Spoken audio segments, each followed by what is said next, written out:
انجیر اور زیتون میں کوئی خاص چیز ہے جس کی اللہ نے قرآن میں قسم اٹھائی ہے؟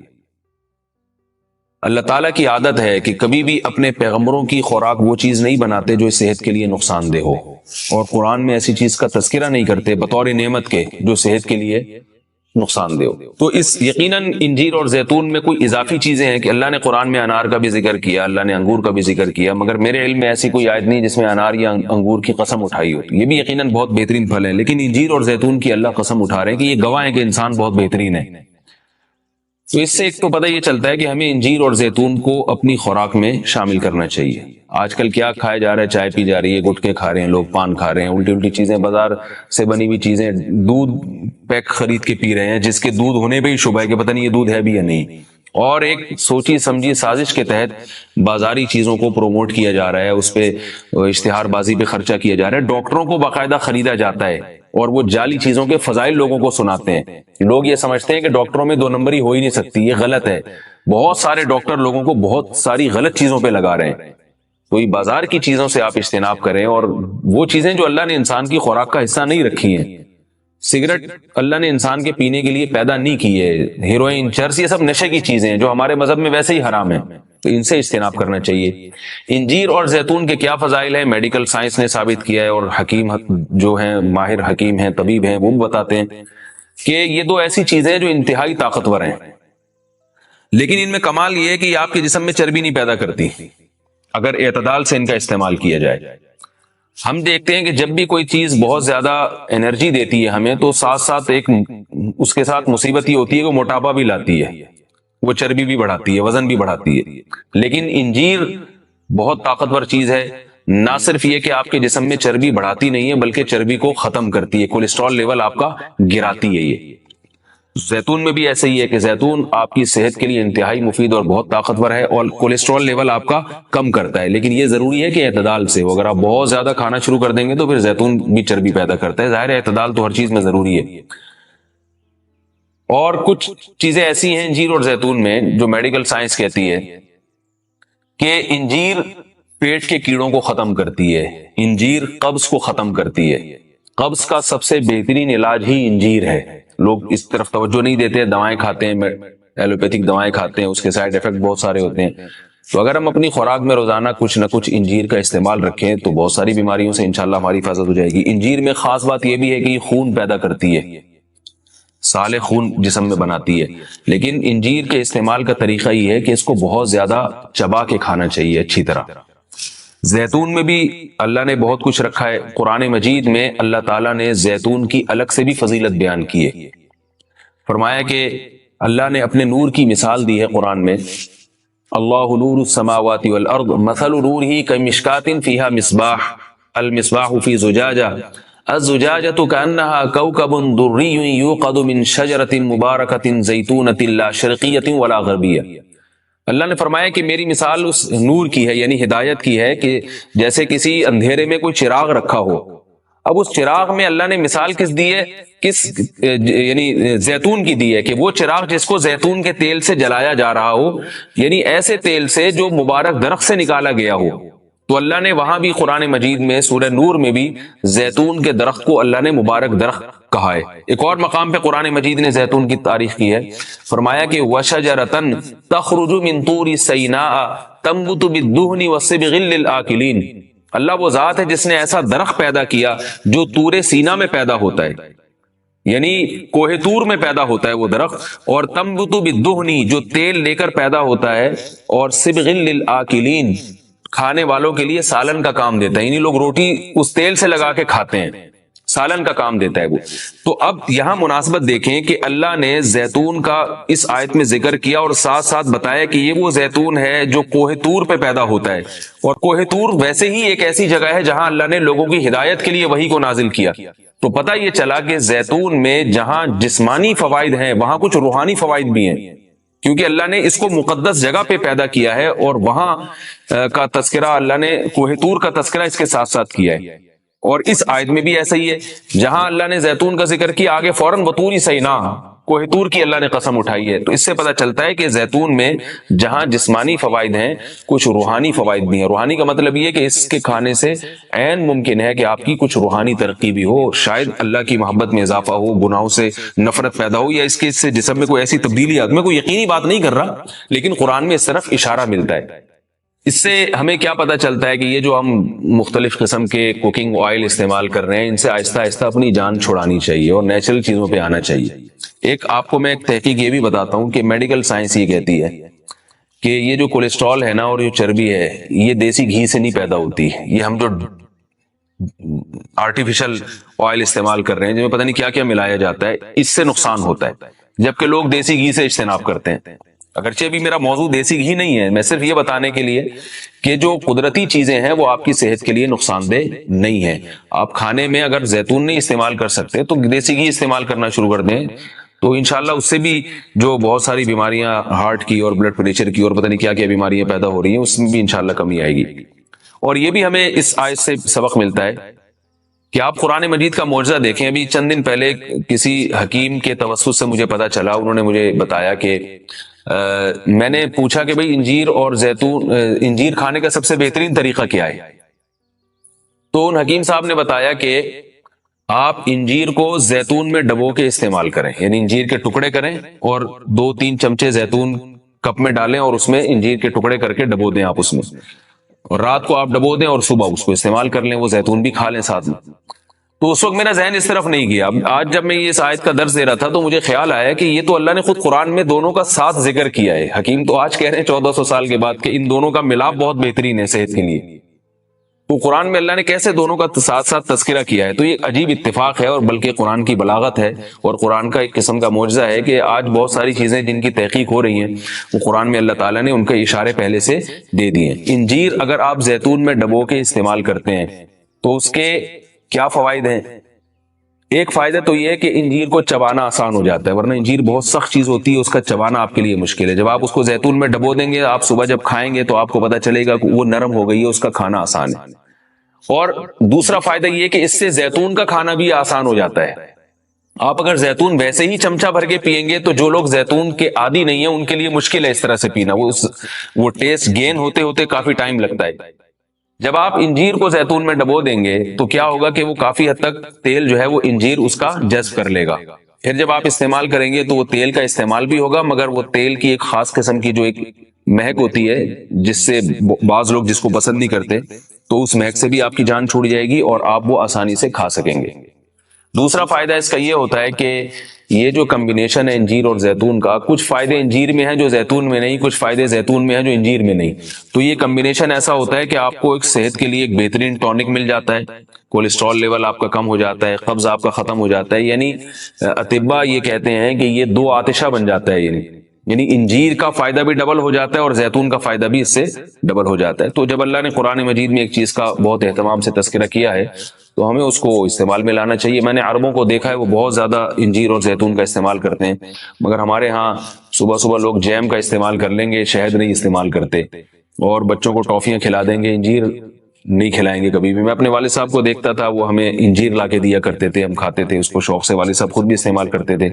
تو والدین کو چاہیے کہ بچوں کو ان چیزوں پہ ڈالیں. میٹھا کھانے کا بچوں کو شوق ہوتا ہے, تو آپ ٹافی یا چاکلیٹ کے بجائے آپ ان کو انجیر کھلا دیں, آپ ان کو کوئی ایسے پھل فروٹ کھلا دیں, شہد کھلا دیں. تو ان چیزوں پہ لانا چاہیے, کیونکہ اللہ تعالیٰ نے صحت کی حفاظت کا بھی ہمیں حکم دیا ہے, قرآن و سنت میں اس کا بہت تاکید سے حکم ہے. جو دماغی بیماریاں نا بہت اسپیڈ کے ساتھ بڑھ رہی ہیں, بہت اسپیڈ کے ساتھ. دیکھو ایک اصول یاد رکھو کہ آپ اگر ہاتھوں سے وزن اٹھانا چھوڑ دیں تو ہاتھ کیا طاقتور ہو جائیں گے؟ بولو نا, کمزور ہو جائیں گے. آپ کیا, میں انرجی سیو کر رہا ہوں, ہاتھ کی انرجی کیا کر رہا ہوں, سیو, وزن نہیں اٹھا رہا میں, تو سیو ہوگی. آپ اگر ٹانگوں سے چلنا چھوڑ دو تو ٹانگیں مضبوط ہو جائیں گی کیا؟ بولنے پر گورنمنٹ نے پابندی لگائی ہے. تو یاد رکھو جب ہم بچپن سے ہی نا ٹینشنوں کے اگر ہم عادی ہوتے ہیں, کچھ نہ کچھ ٹینشن ملتی رہتی ہے, تو انسان کے جو اعصاب ہے نا وہ ٹینشن برداشت, ٹینشن کا ویٹ اٹھاتے اٹھاتے باڈی بلڈر بن جاتے ہیں, وہ یعنی ویٹ لفٹر بن جاتے ہیں وہ. اور اگر بچپن سے ہی ٹینشن کوئی مل ہی نہیں رہی ہو, ممی ڈیڈی والا سیٹ اپ ہو, یہ بچہ نفسیاتی پاگل بنے گا بڑا ہو کر, یہ بتا دوں میں. یہ وہمی بھی بنے گا اور یہ دماغی یہ خودکشی بھی کر سکتا ہے, یہ ذرا سی ٹینشن میں پاگل بھی ہو سکتا ہے, الٹا ہی ہو جائے گا. تو آج کل جو ماں باپ نے بچوں کو جو ممی ڈیڈی والی زندگی دے دی ہے, بہت زیادہ میرا بچہ چماٹ نہیں مارنا, تھپڑ تو ماں, ایکچولی بچوں کی سیلف ریسپیکٹ پہ بہت اثر پڑتا ہے. اس سے بچے کی ایسی کی تیسی. ہاں ایسا بھی نہیں ہونا چاہیے کہ آپ بازو کو طاقتور بنانے کے لیے اتنا ویٹ اٹھا لیں کہ ہڈی چٹک جائے آپ کی, تو بچے کو اتنی ٹینشن ہونا شروع ہو جائے کہ گھر اس کے لیے عذاب بن جائے, جو آ رہا ہے جا رہا ہے اس کو ذہنی طور پر ٹارچر کر رہا ہے, تو اس سے بھی دماغ خراب ہوتا ہے اس کا. لیکن نیچرل لائف جو ہے نا, جو ہمیشہ سے چلتی آ رہی ہے, اس سے جب ہٹ جائیں گے تو یہ مسائل کھڑے ہوں گے. ہمیں یاد ہے پہلے وہمی بھی نہیں ہوتے تھے لوگ, اور پاگل کہیں لاکھوں میں کوئی ایک نظر آتا تھا, وہ بھی کوئی ایکسیڈنٹ کی وجہ سے, دماغی چوٹ کی وجہ سے. بڑے بڑے سخت حالات لوگ برداشت کر لیتے تھے. ہم تو اپنے بڑوں سے جب حالات سنتے تھے نا کہ بھئی ایک خاتون کے ایک بچہ مر گیا, پھر دوسرا مر گیا, پھر تیسرا پیدا ہوا وہ مر گیا, پھر چوتھا پیدا ہوا, بڑے ہو کے مرتے رہے, پھر بھی صبر کر رہی ہیں. اور میاں خراب نکلا, میاں شرابی نکلا, وہ ٹارچر کرتا ہے. بچوں کو ماں باپ بہت کوٹتے پیٹتے تھے, بچے باغی نہیں ہوتے تھے. اب 2 تھپڑ لگاؤ بچہ کیا ہو جاتا ہے, باغی ہو جاتا ہے. تو ایک مسئلہ تو یہ ہے کہ بچہ بچپن سے تھوڑی بہت ٹینشن اس کو ملنی چاہیے, تھوڑی بہت ڈانٹ ڈپٹ مار کٹائی کبھی کبھار ہونی چاہیے. بہت دنوں سے نہیں ہوئی تو ایک دفعہ آدمی احتیاطاً 1-2 تھپڑ بلا وجہ نہ لگائے, کوئی بات پہ لگائے, ٹھیک ہے, کبھی کبھار. اس سے تھوڑا عادت ہوتی ہے کہ ابا ہے بھائی مار سکتا ہے. دوسری بات یہ کہ بچوں کو خراب کرنے والی چیز باہر کا ماحول ہے. یہ انوائرمنٹ جو ہے نا باہر کا, اسکول کالجز میں یہ بتایا جاتا ہے, بچوں کو یہ نہیں سکھایا جاتا. جو لبرل ٹیچرز ہیں, آج کل تو لبرلزم پھیل رہا ہے نا, کہ بھائی ماں باپ اگر سختی بھی کریں برداشت کرو. الٹی پٹیاں پڑھائی جا رہی ہیں ان کو. آپ کسی بچے کے سامنے ہی کہتے ہیں بھائی تمہارا باپ تو ایسا ہے, بھائی تمہارا فلاں تو ایسا ہے, بچے کے دل سے اپنے باپ کی عظمت ختم ہو جائے گی. تو باہر بہت سارے لوگ ہیں جو آپ کے گھر کو کیا کر رہے ہیں, خراب. عورتیں کیوں خراب ہوتی ہیں, وہ جب دوسری عورتوں کے گھروں میں جاتی ہیں تو دوسرے کے میاں کی خوبیاں ان کو نظر آ رہی ہوتی ہیں, خامیاں نظر نہیں آتی, اور اپنے میاؤں کی خامیاں نظر آ رہی ہوتی ہیں, خوبیاں نظر نہیں آ رہی ہوتی. یہ بہت ہو رہا ہے. اب وہ گئی کسی آنٹی سے ملنے کے لیے, اس کے گھر میں دیکھا بھائی وہ تو اپنی وائف کو گاڑی میں بٹھاتا ہے, ایسے دروازہ کھول کے یوں کر کے بٹھاتا ہے, یہ نہیں پتا کہ وہ کنڈی ٹوٹی ہوئی ہے اس کی, وہاں سے کھلتا نہیں دروازہ اندر سے, ٹھیک ہے نا. اب وہ یہی ایک خوبی ہے, چلو عزت دے رہا ہے. آپ ذرا تحقیق کرو تو پتہ چلے گا خرچہ دھیلے کا بھی نہیں دے رہا. مجھے کبھی پچھلے ہفتے ایک فیملی کا میٹر سامنے آیا کہ خاتون نے, کسی نے بتایا کہ وہ شوہر اس خاتون کو بہت عزت دیتا ہے, بہت رسپیکٹ کرتا ہے اپنی وائف کو. دیکھیں ایک وہ شوہر ہے, اتنی رسپیکٹ, اتنی عزت, اور اتنی اس کے غم میں شریک ہوتا ہے, اس سے اپنی باتیں شیئر کرتا ہے. اور ایک ہمارے میاں ہیں, وہ خاتون بتا رہی ہیں, ایک ہمارے میاں ہیں. میں نے تحقیق کی, میں نے کہا مجھے پتا چلا کہ وہ جو اتنی عزت دے رہے ہیں نا میاں, اس کی بیوی جاب کر رہی ہے, اپنا خرچہ اپنے بچوں کا خود اٹھا رہی ہے, میاں اپنا خرچہ الگ اٹھا رہے ہیں. اور یہ جو خاتون ہے نا جن کے میاں اتنی عزت نہیں دے رہے, یہ سارا خرچہ خود اٹھا رہے ہیں. میں نے کہا آپ کا میاں اس سے کروڑا گنا بہتر ہے. یہ انگریز والے اخلاق تھینک یو کہنے والے, روکڑا خرچ کرنے کا ہے ہی نہیں. اور بھائی تمہارے میاں نے تمہیں گھر دے دیا لے کے, تمہیں گیس بجلی کا, اب ایک تھینک یو رہ گیا اس کی زبان پہ, چھوڑ دو یار, اس میں کیا جا رہا ہے یار. ساری ذمہ داری تمہارے میاں نے تمہاری اور تمہارے بچوں کی اٹھائی ہوئی ہے. تو اب وہ اس طرح سے عزت نہیں دے رہا, دے دے تو بہت اچھی بات ہے, لیکن اس کی عزت دیکھ کے دھوکا مت کھاؤ. اس کو بولو کہ ایسا کر, تو ایسا کر کے, اچھا بیگم کو بولو کہ ٹھیک ہے, اس خاتون کا شوہر بولے ٹھیک ہے بیگم اب میں اتنے ہی پیسے تمہیں دوں گا جتنا وہ اپنی بیوی کو دے رہا ہے, اور اس کے بدلے تھینک یو مجھ سے صبح شام 25 دفعہ لے لیا کرو, ہر بات پہ تھینک یو اور عزت دو. عورت تیار ہوگی, عورت کہے گی پیسے دے دیا کرو, بے شک اس سے پہلے 10 گالیاں اور اس کے بعد 20 گالیاں.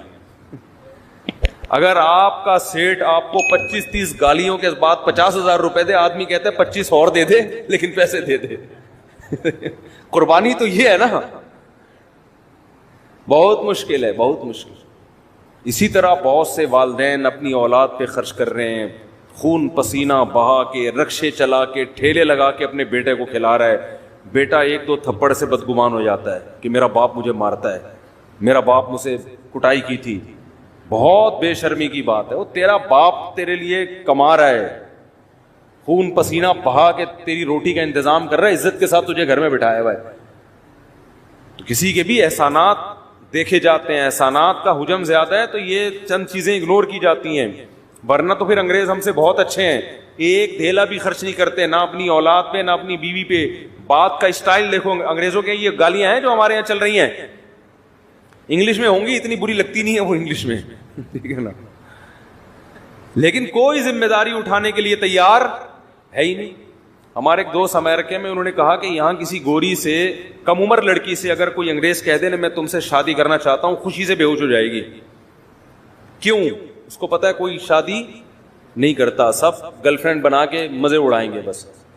تو ذمہ داری تو ہمارے ہاں اٹھائی جاتی ہے, ہمارے ہاں مرد اپنے کندھوں پہ بچوں کا بوجھ بھی, بہنوں کا بوجھ بھی, ماں باپ کا بوجھ بھی, اور ایک بھائی اگر بے روزگار ہے اس کا بوجھ بھی, وہ بھی پان گٹکی کے پیسے بڑے بھائی سے لے رہا ہوتا ہے. سارے بوجھ اٹھا کے اگر 8-10 گالیاں روزانہ دے, اس کا حق بنتا ہے کہ گزرتے ہوئے ویسے ہی گالیاں پارسل کر کے جایا کرے. اس کو اتنا تو رائٹ دو نا, اتنا پیسہ خرچ کر رہا ہے بھائی. نہیں آ رہی بات تو رہنے دو, جیسے چل رہے ہو ویسے ہی ٹھیک ہے. تو یہ بھی بڑا مسئلہ ہے کہ آپ کی اولاد کو جو باہر لوگ ہیں وہ کیا کرتے ہیں, خراب. اس زمانے میں بچوں کو باہر دوستیاں لگانے مت دو, بگڑیں گے. ان کو صحیح راستہ دکھانے والے کم ہوتے ہیں, بگاڑنے والے مارکیٹ میں زیادہ ہوتے ہیں. تو ایک وجہ تو وہ ہے کہ ٹینشن آج کل لوگوں کے پاس ہے ہی نہیں نا. تو جب تھوڑی, آپ کو پتا ہے سویڈن میں خودکشی کا ریشو سب سے زیادہ ہے, اور اس کی وجہ یہ ہے کہ سویڈن ٹینشن فری ملک ہے. حیرت کی بات ہے, جس ملک میں ٹینشن زیادہ, غربت زیادہ ہے نا, بے روزگاری, غربت, وہاں خودکشیوں کا ریشو کم ہے. یہ کتنی بڑی حقیقت ہے, سمجھ میں نہیں آ رہی بات. دیکھو پاکستان ایک پسماندہ ملک ہے نا, اتنی خودکشی نہیں ہے یہاں پہ. یعنی آپ خود اندازہ لگاؤ نا کہ سویڈن میں بے روزگاروں کو الاؤنس ملتے ہیں. یعنی جو لوگ سویڈن ہو کر آئے ہیں وہ کہہ رہے ہیں ٹینشن تلاش کرنے سے نہیں ملتی یہاں پہ. گوگل پہ سرچ کرنا پڑتا ہے بھائی, کسی کے پاس ٹینشن ہو تو تھوڑے دن کے لیے چاہیے. پاکستانیوں کو چاہیے ہوتی ہے نا, وہ پریشان ہو جاتے ہیں ٹینشن کیوں نہیں. تو اس کے باوجود سب سے زیادہ خودکشی کہاں ہو رہی ہے, اس کنٹری میں ہو رہی ہے. کیوں ہو رہی ہے؟ اس کی وجہ یہ ہے کہ قدرت کی طرف سے ذرا سی کوئی پریشان, قدرت تو دیتی ہے ٹینشن, چاہے آپ کا ملک ٹینشن فری ہو جائے, اللہ کی طرف سے ٹینشنیں آتی ہیں تو وہ برداشت نہیں کر پاتے. برداشت نہیں کرتے تو جا کے وہ لٹکنے کی کوشش کرتے ہیں اور کھمبوں سے چپکنے کی کوشش. اس کا یہ بڑا نقصان ہوتا ہے. اور کوئی بات پوچھنی ہو بھائی؟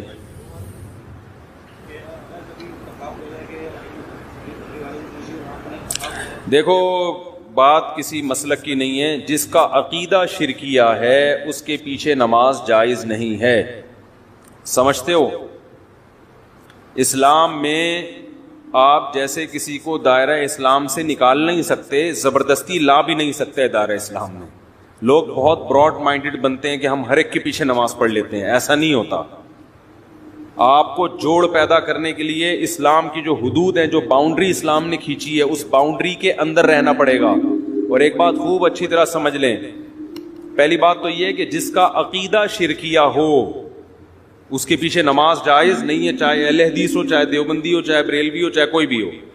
عقیدہ شرکیہ ہے تو توحید پرست ہونا ضروری ہے. دوسری بات یہ ہے کہ جوڑ پیدا کرنے کے لیے آج کل یہ بھی ایک ٹرینڈ چل نکلا ہے کہ بس لوگوں کو دین پہ لے کر آنا ہے. اس کے لیے اسلام کی جو بیسک اصول ہیں انہی کی دھجیاں اڑا دی جاتی ہیں. تو لوگوں کو دین کے قریب کرنے کے لیے آپ جو اسلام کے بنیادی اصول ہیں، اسلام نے جو باؤنڈری کھینچی ہے، اس میں تبدیلی نہیں کر سکتے. نبی صلی اللہ علیہ وسلم نے 13 سال مکہ میں دعوت دی ہے، چند لوگوں کے سوا کوئی بھی ایمان نہیں لے کر آیا.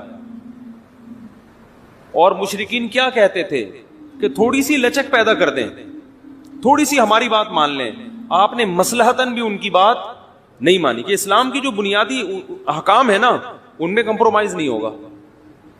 جن چیزوں کا انتظامی معاملات سے تعلق ہے، مینجمنٹ سے، ان میں تو جیسے صلح حدیبیہ میں آپ نے بہت ساری چیزوں میں مانی ان کی بات، لیکن اگر وہ یہ معاہدہ کرتے کہ آپ ایک نماز چھوڑ دیں تو نبی اس شرط کو تسلیم نہیں کرتے. بھائی نماز بھی نہیں چھوڑ سکتے، روزہ بھی نہیں چھوڑ سکتے، داڑھی بھی نہیں کاٹ سکتے ہم، ٹھیک ہے نا، چوری کو جائز بھی نہیں، زنا کی بھی اجازت نہیں ہو سکتی. تو اسی طرح یاد رکھو، آج کل ایک بہت بڑا مسئلہ یہ ہو گیا ہے کہ ہماری حدود ساری ختم ہوتی چلی جا رہی ہیں. اور یہ بھی ذہن میں رکھیں کہ نبی صلی اللہ علیہ وسلم کی سیرت میں جہاں ہمیں معاف کرنا ملتا ہے وہاں انتقام لینا بھی ملتا ہے.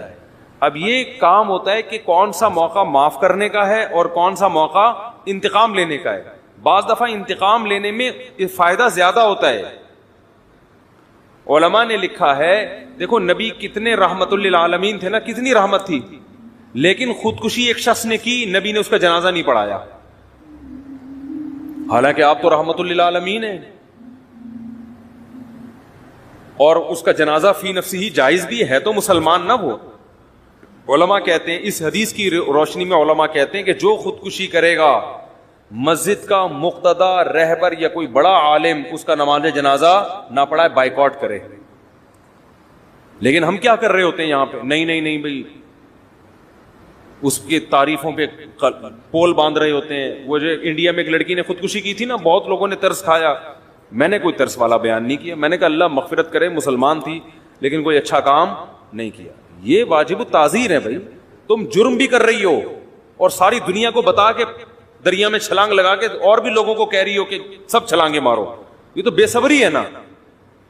نیکی کو پروموٹ کیا جاتا ہے، ہائی لائٹ کیا جاتا ہے کہ دیکھو غم کے موقع پر میں یہ صبر کر رہی ہوں، تو آپ لوگ بھی صبر کرنا سیکھو. عادت نہیں لیکن مجھے ٹینشن اتنی ہو گئی، 2 بوتلیں چڑھا لیا اور ویڈیو بنا کے یوٹیوب پہ ڈال دے. لوگ کہیں یار اتنا نیک آدمی کو یہ اتنا مجبور کر دیا اس معاشرے نے، اس ظالم معاشرے نے اتنے نیک آدمی کو ایسا مجبور کر دیا کہ شراب پی رہا ہے، اس کی ساس پہ مقدمہ ہونا چاہیے. اس داماد کو کس نے ٹینشن دی ہے؟ ساس نے. اس کے سسر پہ مقدمہ، اس کی بیوی کو جیل میں ڈال دینا چاہیے، اس کی ٹینشن ہے. ابے بھائی ٹینشن اس نے دی ہے، نہیں دی ہمارے سامنے نہیں. تو جو جرم کر رہا ہے نا، تو لوگوں کو گواہ بنا رہا ہے. اب اس انڈیا کی وہ لڑکی کی ساس غلط تھی نہیں تھی ہمیں نہیں پتا، لیکن آپ کا غلط ہونا تو آپ نے خود ثابت کر دیا نا اپنے آپ کو حرام موت مار کے. دیکھو میں اپنے آپ کو اس لڑکی سے بہتر نہیں سمجھتا، قیامت میں شاید وہ بخشی جائے اور ہم لٹکے ہوئے ہوں، لیکن اصول کی بات شریعت کی جو ہے وہ تبدیل نہیں ہو سکتی. جرم کو پروموٹ کرنے کی، ہائی لائٹ کرنے کی اور اس کی حوصلہ افزائی کرنے کی اجازت نہیں ہے. ہم تصویر کے ایک رخ کو دیکھتے ہیں، دوسرے رخ کو نہیں دیکھ رہے ہوتے. ایک بہت بڑا سنگر تھا، جب اس کی ڈیتھ ہوئی ہے تو اس کا جنازہ لایا گیا ہمارے ہاں. ہمارے شیخ حضرت مفتی رشید احمد صاحب کے حضرت نے انکار کر دیا نماز جنازہ پڑھانے سے. پھر میں نہیں پڑھاؤں گا.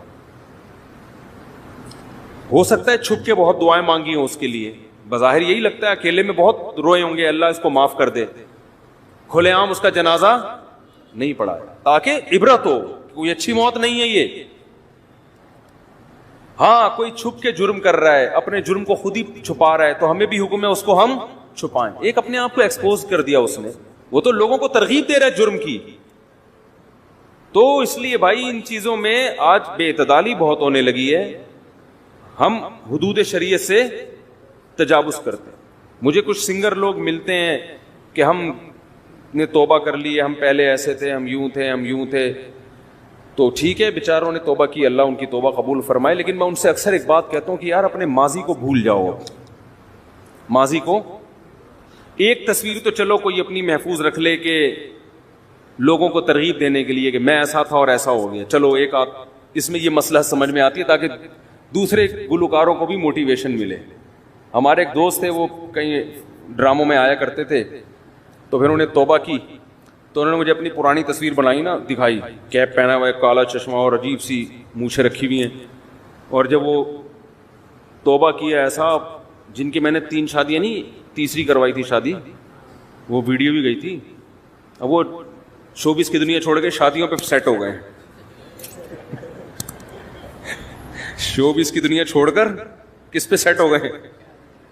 سیٹ ہوتا ہے آدمی تو پھر وہ کرتا ہی چلا جاتا ہے, پھر وہ ڈھیٹ بن جاتا ہے. تو میں نے کہا اچھا ہے, وہ جو حرام کاری کا خطرہ تھا وہاں پہ, یہ نہیں کہ سب کوئی غلط کر رہے ہوتے ہیں, میں الزام نہیں لگا رہا. تو کیا نتیجہ نکلا کہ اب انہوں نے اتنا پیارا ان کا حلیہ ہو گیا. تو وہ ایک تصویر انہوں نے رکھی ہوئی ہے, وہ فیس بک پہ بھی ڈالی تھی کہ یہ زیادہ اچھی ہے, یہ والی. سب وہ نورانی چہرے کو کہہ رہے تھے ماشاء اللہ ماشاء اللہ.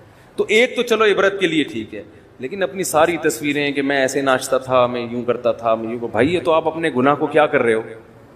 آپ اپنے حج اور عمرے کی تصویر سمجھ میں آ رہا ہے کہ میں سردی میں رو رہا تھا. اول تو اس کو بھی ضرورت نہیں ہے, لیکن یہ کوئی پھر بھی ایک سمجھ میں آنے والی چیز ہے.